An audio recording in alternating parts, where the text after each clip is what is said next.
The Newsday continues here on One News Now. I'm Jess De Los Santos. In just 2 weeks of ECQ, the National Police has recovered over 47,000 quarantine violators across the NCR Plus bubble. For the details, Faith Del Mundo is reporting to us live from Quezon City. Faith, what do you have for us? Jess, that's right. A total of 47,149 of quarantine violators have been recorded. PNP spokesperson Brigadier General Ildebrande Usana says these violators were caught at quarantine control points and law enforcement checkpoints. In the Laging Handa public briefing, PNP spokesperson Brigadier General Ildebrande Usana said these violators were caught by police personnel who were in the quarantine control points and law enforcement checkpoints. Out of this number, 24,224 violated the non-wearing of face shield, while 2,541 were caught for non-wearing of face mask. A total of 47 individuals were also caught for violation of mass gathering. 4,405 individuals, meanwhile, were in violation of the social physical distancing protocol. Usana said that there were no arrests as most were only given warnings while others were given fines based on the local government unit ordinances. Meanwhile, on the death of curfew violator in General Trias, Cavite, Usana said it was an isolated case and they are now investigating the matter. The victim, Darren Penarendo-Dondo, was arrested by village guards on April 1 after buying drinking water outside his residence past curfew hours. He was eventually turned over to the police station where he spent the night along with other violators doing pumping exercises as punishment. Peña-Redondo's condition worsened the following day, experiencing seizures before his death. General Trias Chief Lieutenant Colonel Marlo Solero initially denied the allegations, but based on the investigations of Cavite Provincial Police, 2 other policemen ordered the pumping exercises. Solero and the 2 policemen involved have already been removed from their post. Usana reminded the police officers to be careful with giving different punishments without the knowledge of their chief. He stressed that PNP does not tolerate this kind of punishment and must stick to the ordinances. Meanwhile, Justice Secretary Menardo Guevara recommended that those who fail to follow health protocols must be instead asked to do community service.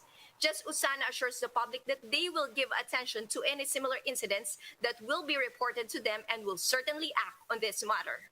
Jess?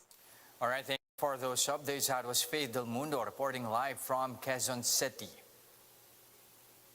In Navotas City, COVID-19 protocol violators were penalized with swab testing. To tell us more about this, joining us this afternoon is Navotas City Mayor himself, Toby Chanco. Good afternoon, sir. Yes, good afternoon. So, sir, can you tell us more about this ordinance on quarantine violators and what prompted the city government to implement this? Okay, number one, alam naman natin, kaya natin hinihikayat yung ating mga kababayan na sumunod doon sa health protocols, no? Tulad ng pagsuot ng face mask, social distancing, at yung pagsunod sa curfew ay para maiwasan yung pagkalat ng COVID-19, no? At syempre, kung sila ay hindi susunod, dati po, yan po ay may fine for community service, no? Ngunit, kailangan po mapaiksi yung proseso dahil nakita naman natin napakalakas ng hawaan. So napakalaki ng chance na yung mga hindi sumusunod, lalong-lalo na hindi nagsusuot ng face mask sa tamang paraan, napakalaki po ng chance na sila po ay COVID positive, no? So kailangan po malaman kung sila po ay positibo o hindi. Kaya po, once nag-violate po sila, ipapa-RT-PCR test na kaagad para malaman kung sila ay positive o hindi at para hindi na sila makapanghawa ng iba pang tao. So paano nag-work yun, Mayor? Right after silang mahuli o nagkaroon ng apprehension, is it the following day or right after magkakaroon ng testing and once mag-test sila ng positive, automatic isolation na ba to? Yes, tama po yun. So kung mahuli siya doon sa oras na may ongoing yung RT-PCR test, sabihin natin 8 a.m. to 5 p.m., yun, mag-undergo na siya kaagad na automatic RT-PCR test. Kung nahuli naman siya doon sa oras na walang RT-PCR test, he must present himself pag tinawagan siya para mag-RT-PCR test. Okay, now moving forward, this time around, let's talk about yung distribution of financial aid or ayuda among your residents. Are you on track to meet the deadline? sikapin po natin because ang binigay po na pondo sa Navotas is 199,871,000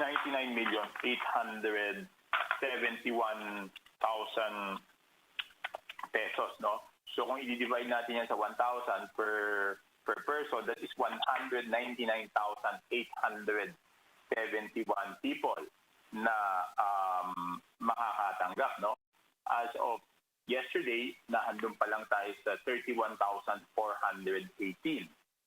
So, yun po. Subukan po natin, sikapin po natin na makaabot, pero hindi ko po mapapromise na makakaabot. But we will try our best. That budget that was allocated for Navotas, that should suffice to cover your residents that are going to be affected? Hindi po. Kulang po dahil alam niyo, napakaliwanag po kasi ng guidelines doon sa pagbibigay, di ba?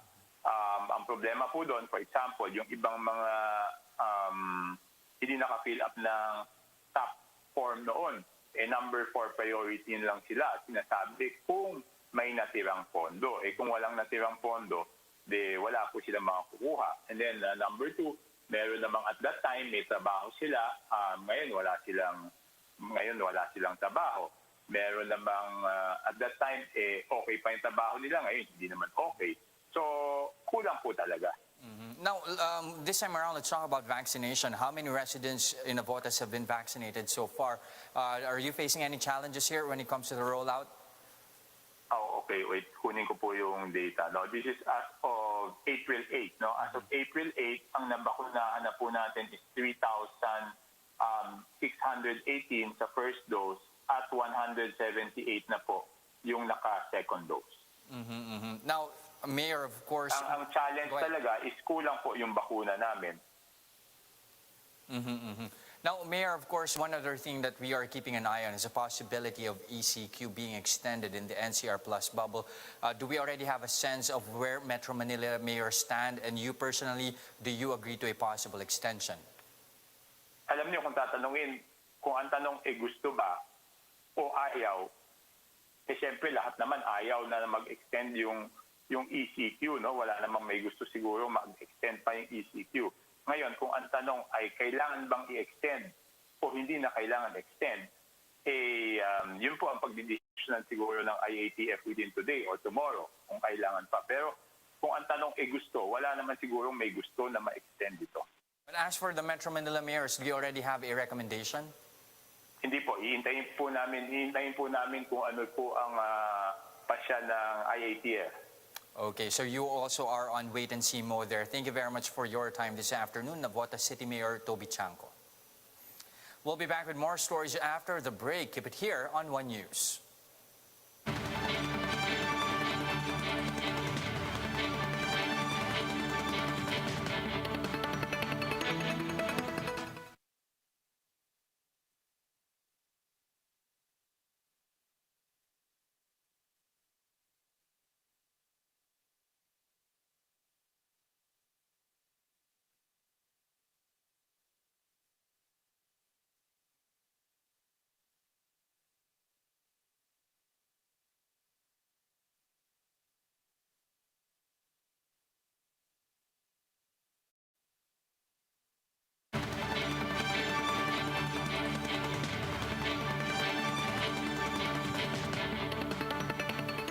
You're still watching One News Now. I'm Jess De Los Santos. The World Health Organization is urging countries to support the COVAX facility to ensure equal access to COVID-19 vaccines. WHO Director General Tedros Ghebreyesus said there is still a shocking imbalance in the distribution of shots. Ghebreyesus noted that 26 out of 220 countries were not able to start their vaccination drives in the first 100 days of 2021. He added that 1 in 4 has received vaccines in rich countries, a huge disparity from the 1 in 500 ratio for low-income countries. More than 700 million vaccine doses have been administered globally, but over 87% have gone to high-income or upper-middle-income countries, while low-income countries have received just 0.2%.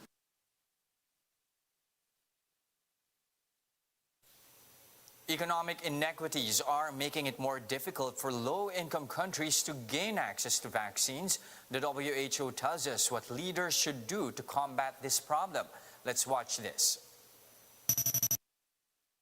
Maria Angela, my first question to you is, this lack of access to medicines, treatments, to vaccines around the world, how is it impacting our fight against COVID-19? I think this is a very good question because we are talking about something that's very actionable, which is equity in health care. Right? This is a no discussion. And this pandemic just made what was bad worse. And we are seeing huge inequities in access to health care in many, many countries, within countries and across the world. And we are seeing that problems that were chronic in some countries, like the oxygen provision to patients with pneumonia, for example, have become much more acute right now because of the issues with the number of cases increasing so much.